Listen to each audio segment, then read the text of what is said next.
Welcome na naman mga kabaryo sa ating Usapang Baboy. And ngayon po, ipapakita ko sa inyo ang video nung huling bisita natin sa Kingpen Farm. So, kumusta na nga po ba ang Kingpen Farm? Kumusta na ang mga gilts na binili nila from DCM? And tingnan po natin kung ano ang mga pagbabago sa farm na ito.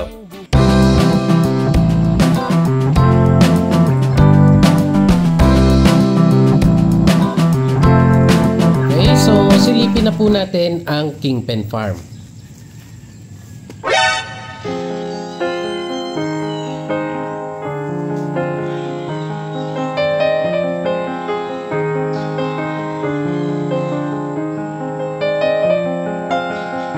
Pero bago po tayo mag-isip ng kung ano, biro lang po yan. Actually, ito po ay tinanggalan ng laman at ang natitira na nga lang po dito ay itong ating pusa na ito. And yan po ay buntis kaya nasa gestating pen. Pero ang ating po mga baboy ay nandito na. So ayan na po ang ating mga inhen. Nilipat na po natin yung mga dating nakatira dito sa kanilang bagong building. So para hindi po masyadong mahirap at magpalipat-lipat ang ating tagapag-alaga na si Ken na hinahanap rin po ang kanyang Barbie. Okay, so kung matatandaan po natin mga kabaryo, meron pong binili ang Kingpen Farm na 10 gilts from DCM and ito po ay nandito na sa bagong kulungan nila or bagong building. And yung 6 po nila na inhen na galing sa lumang building ay nilipat na nga po dito. So eto na po sila. And karamihan po dito ay na-breed na sa ating mga DCM na gilts. Although ngayon po i-check natin kung nagtuloy ba talaga.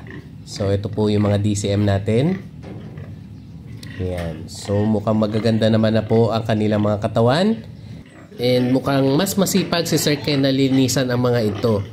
Good So, job! kaya nga po tayo nandito din ay para i-monitor kung sino po dito mga buntis. And nakasulat naman po dito kung kailan po sila binread. So, ito pong 3 na ito ang ating i-ultrasound. Ayan. So, mga more than 1 month na po yan. And meron na tayo makikita dyan. And then, pagdating naman po dito sa kabila, so meron na rin po ditong mga na-breed. So, ito po yung mga DCM. Ayan, and ito naman po ay itong 3 lang ang ating i-ultrasound. Although yung iba po ay mga na-breed na pero nag-reheat na sila, so hindi na po natin sila ultrasound. So itong 6 na lang po ang ultrasound natin. And ayan nga po ang mga inhen dito sa Kingpen Farm. So malinaw po na hindi pa tumitigil ang Kingpen Farm. At actually nga po ay nagpapalaki pa. So later po may ipapakita tayong mga bagong building na naman dito. Dahil tuloy-tuloy nga po ang expansion ng farm na ito.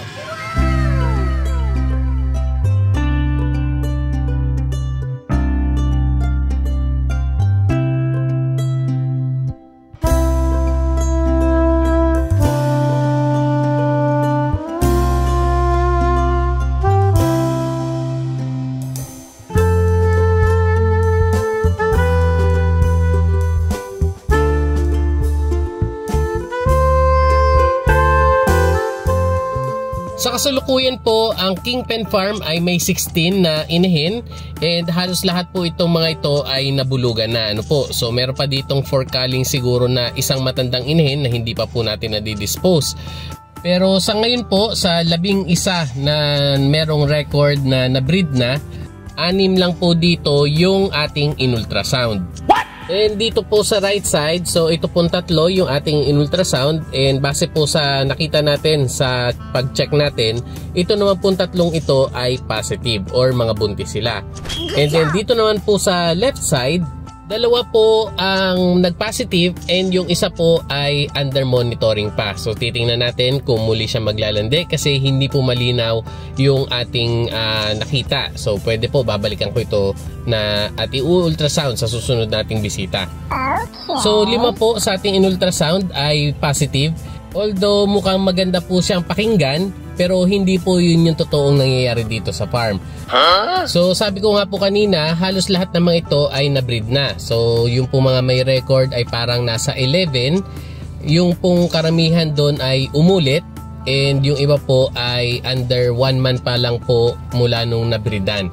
Kaya 6 lang po yung ating na ultrasound. So kung titingnan po natin, malayo-malayo ito sa target na conception rate. So ano nga po ba ulit ang conception rate? Ang conception rate mga kabaryo, ito ay yung dami na mga inahin na nagtuloy sa pagbubuntis after natin silang mabulugan. So doon po sa mga binulugan natin after 21 days, ilan po doon yung mga hindi naglandi. So ito po yung ina-assume natin mga buntis, and dito po natin makukuha yung number ng conception rate. So ang target po natin is 90%. Sa 10 po natin binulugan, dapat po after 21 days, 10 doon ang hindi maglalandi at i-assume po natin na buntis na. Pero dito po sa Kingpen Farm, ang nangyari po ay sa 11 po na na-breed, 5 lang yung nagtuloy. So ano po ang kanyang conception rate? 45%. So bagsak na bagsak po siya talaga. So kapag ganito po, medyo marami-rami tayong kailangan silipin, lalo na po pagdating sa breeding. So kailangan po nating tingnan kung tama ang timing, quality ng similya, kondisyon ng inahin, and yung tamang pag-aalaga sa mga bagong bulog na inahin. And meron pa rin po mga ibang mga factors na pwede magdulot ng pagbaba ng conception rate ng ating farm. So kailangan po nating i-check yan. Ano po, napaka-importante niyan kasi syempre po malaki ang lugi natin kung hindi natin mabubuntis ang ating inahin. Pero silipin naman po natin kung ano ang kagandahan ng nangyari na ito sa Kingpen Farm. So meron po silang 5 inahin na magtutuloy sa pagbubuntis, and pagdating po ng March or April ay manganganak na. So sa ngayon po kasi meron lang silang 7 na farrowing pens, and yung 5 po kasyang-kasya dyan. Ang mahirap po dyan ay kung yung 11 ay nagtuloy-tuloy sa pagbubuntis, meron po tayong 4 na inahin na posibleng hindi natin alam kung saan ilalagay kapag sila ay nanganak na. And aside po sa ating mga inahin, meron pa rin po tayong mga fatteners. Ang problema lang, mukhang nakalimutan na yata ito. So ito po, napakadungis niya. And sabi nga daw po niya ay namimiss na niya si Ken. Okay, so lipat po tayo dito. Wala po tayong nakita mga biik, pero fatteners po, meron pa po dito. And kaya nga po 6 na lang yung natira doon sa mga lumang inahin, ay marami po doon ay hindi na nagbuntis, kaya po nagkal sila. Pero ito po, medyo meron na rin naman tayong malapit na may benta dito. Siguro mga 1 month pa ito, pwede na itong pambenta. So sa ngayon po, ang presyo ng baboy or live weight dito sa Quezon ay nasa 190 pesos na per kilo. So medyo maganda-ganda na po ang tubo. At hopefully kapag nagbenta po tayo ay same pa rin ang presyo or mas mataas pa. Yan, so ito po yung bansot dati. Medyo lumalaki naman siya. Pero iba pa rin po talaga yung laki ng mga kasamahan niya. Ayan, so mukhang malinis din naman po dito sa 2 kulungan or 3 kulungan. Mukhang yung isa lang talaga ang pinabayaan. Actually, yun po yung dating barako na kinastreet din ngayon. So kawawang-kawawa naman. And ayan po, meron tayo dito nakikita na live na boxing. Ano po? So hindi na yata sila naging masaya na awayin ng mga kasama nila sa kulungan, dumayo pa sa kabilang kulungan. So ngayon, ito po yung gusto kong ipakita sa inyo. Ano po? Meron na naman bagong building na pinapagawa dito sa Kingpen Farm, and sisilipin po natin kung ano nga ba ito. Ayan, syempre sasabihin ko rin naman po kung ano yun. Actually ito po ay para sa mga barako. So ito po siya. Ayan, so ito pong kulungan na ito, meron tayong 3 ganitong kulungan, at ito po, ang sukat po nito ay 3 x 3 meters. So bawat isang pen ay lalagyan po natin ng barako. Actually ito po ay medyo malaki para sa isang barako, pero ang plano po natin dito ay lalagyan natin ng divider pag kakailanganin na. So ang isang pen po ay pwede maglaman ng 2 barako. Then ito po ay bodega, so pwede po natin itong lagyan ng feeds. Ayan, and iba pang mga gamot na kakailanganin. And then dito naman po sa likod, ito po ay talagang pinadagdag ni Sir Kingpen. Yung, wait lang po. Ayan, CR. So pwede na po kami ditong tumambay na mas matagal, kahit na po ang tawag ng kalikasan ay 1 or 2. And ang CR po na ito ay may special feature. Ayun, so silipin po natin doon sa kabila para mas malinaw. Ayan, wait lang. So ito po ay mga wala pang 2 months na ginagawa. Ito. So may gumagawa din pala. Ito naman po ay laboratory, AI lab. So nasagot ko na kung para saan po itong building na ito. Ano po?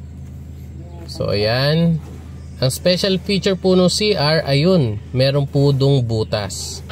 So pwede nyo pong silipin kung tapos na yung gumagamit ng CR. Okay, so muli po ito ay laboratory. Dito po ipaprocess yung semen. And dito naman po ay collection pen. Ayan, so dito po natin papasukin yung barako para kolektahan ng similya. And dito po meron tayong ganito. So para saan naman po ito? Dito po natin ilalagay yung TV at kapag po kinokoleksyonan yung mga barako ay magpe-play po tayo ng mga sexy na gilts. Biro lang po ulit, pero ito po ay actually ay sliding window para po pagtapos na po tayong kolektahan yung barako ay madaling ipasa yung similya sa laboratory. Then para sa bubong, hindi na po yata ito gagawing monitor type. And then medyo malapad po ito. So kailangan po natin yan kasi medyo hindi po east-west ang orientation nitong ating building. And then dito po magpapalagay din tayo dito ng bubong kasi pumapasok po yung init. So ito po ang bagong pinagkakaabalan dito sa Kingpen Farm, AI Laboratory. So magkakaroon din po sila ng 3 bores. So aside po sa gamit ng farm, nagpaplano rin po silang magbenta sa labas. And hopefully po sa tulong nitong AI Laboratory ay magkakaroon na tayo na lagi ng fresh na semen. And naniniwala po ako na ito ay malaking tulong para mas mapataas natin yung conception rate ng ating farm na ito. Okay, so hanggang dito na lang po muna ang ating video and shoutout na po sa ating mga kabaryo. Kaya pagbati po sa ating sundalong magbababoy na si Sir Dennis Liscabo at shoutout din po kay Sir Vincent Romulipio. Ayan, so sa lahat po ng ating mga kabaryo, maraming salamat po sa patuloy na suporta at panunood sa ating channel and mag-iingat po tayo palagi. Isa pang baboy na may katuwaan, pampasaya ng